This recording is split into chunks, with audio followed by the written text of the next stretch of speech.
I'm a transplant, like just about everybody else in the room, probably. But I didn't move anywhere. I didn't move from somewhere like LA or San Francisco or Seattle. No. I moved here from Gary, Indiana.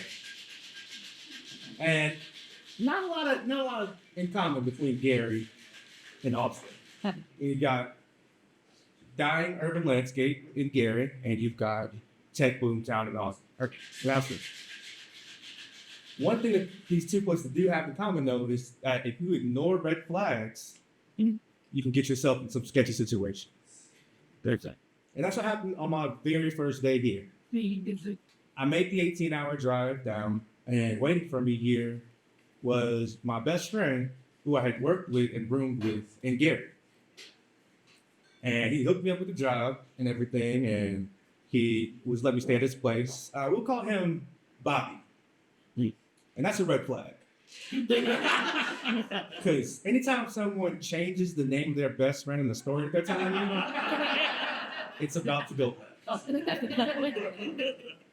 And so I pull up to Bobby's place, we hug it out, and go out to breakfast. After breakfast, Bobby goes, "Hey man, I know you're tired, but our boss wants us to come over and help him with some remodel of his living room." And in retrospect, this is the first red flag of the day for me. Because Bobby is an incredibly kind person. He's considerate, and he'll do anything for anybody. And that's gotten us into some real sketchy situations in the past. But at this time, all I really want to do is hang out with him. I haven't seen him in a couple of years. So I'm like, all right, let's go. We head over to our boss's house, my new boss's house. We'll call him Chad. And Chad is what we call an asshole. But he was funny. And so he's got a good sense of humor. He's fair. And so Chad's got us like scraping tile off the ceiling and taking lights down, all while he sits in the corner with this ugly dog. And I'm usually kind of mad at this kind of thing, but I let it go because, you know, they put me up with the job. All I have to do is go interview as a formality. So after we get done doing what Chad wants, that's what I'm going to do. See, Chad and Bobby work at a national pet supplies chain. I won't say which one it is. I'll just say that they're not as smart as they think they are. And so I go and nail the interview, and I'm on my way out the door. And in comes Chad. He's like, "Hey, cashier called out. You're closing. Welcome aboard." And just keeps. I don't even know where Chad came from. I thought I left him at his house. But it's whatever. That was a red flag. Because I worked there for 2.5 years, and not one time did I leave on time. I should have known from that day that that's how I was going to go. So I finished the shift, and I'm thinking, all right, I'm going to go crash on Bobby's couch. I've been up since like 3 a.m. My phone rings. It's Bobby. And all I hear is, "Buddy!" He's drunk. He's like, "Hey, I'm on 6th Street. We got a little too drunk. Can you come down and be our DD, our designated driver?" Don't really want to, but you know, hey, you look with a place to stay, you look with a job, of course, here I come. So I Uber down to 6th Street, and I've never seen anything like it before.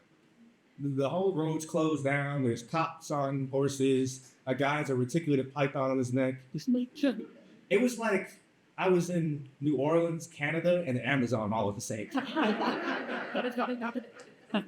And so I'm trying to find Bobby. He's too drunk to tell me where he is. So I'm like, "Hey man, just stand in the middle of the street. I'll find you. Whatever."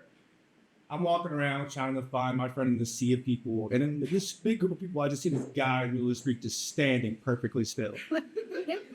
Like he was like waiting for me to free him from that prison. And so I'm like, "All right, hey, let's go. I'm tired. Let's go." He's like, "I don't want to go yet. Let's hang outside." I'm like, "All right, cool." Little did I know, on 6th Street is Bobby and Chad. And their third friend, we'll call him the driver.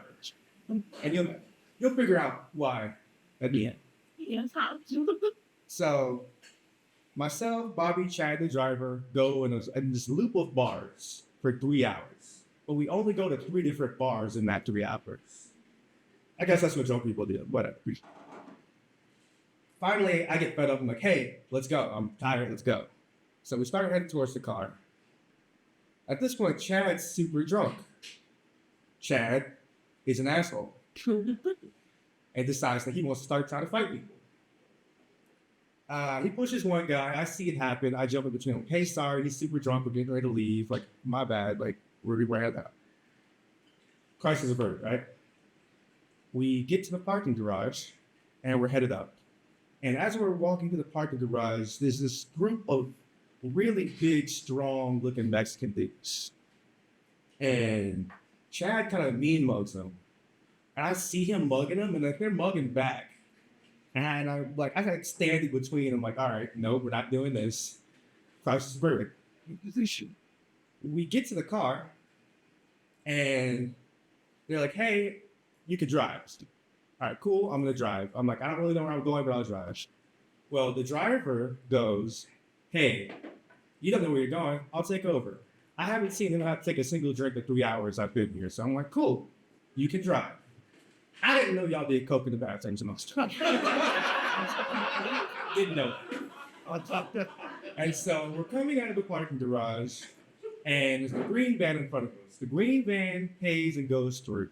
The driver gets the right idea to run behind the green van so that he doesn't have to pay. The green van stops to turn out and hits the green van. And so the family in the van comes out. There's this big argument going back and forth.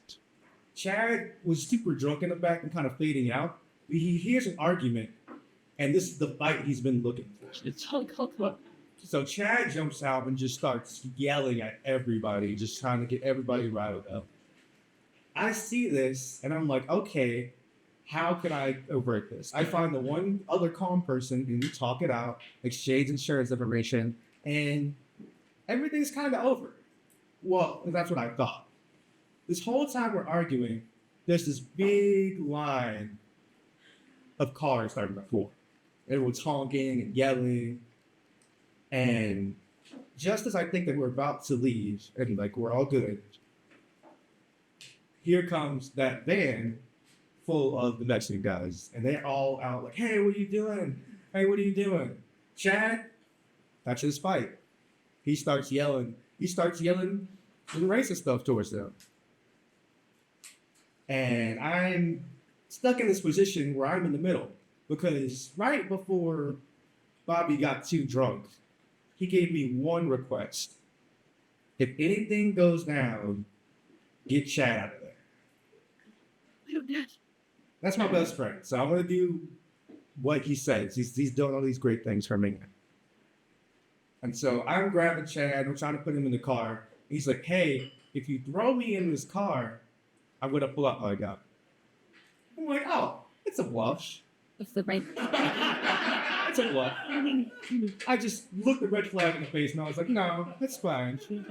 So I'm like, no, we're leaving. I grab him and throw him in the car so this brawl doesn't jump off. And lo and behold, he pulls out his gun. And in that moment, I just thought that my mom would beat my ass if she knew how many red flags I completely ignored.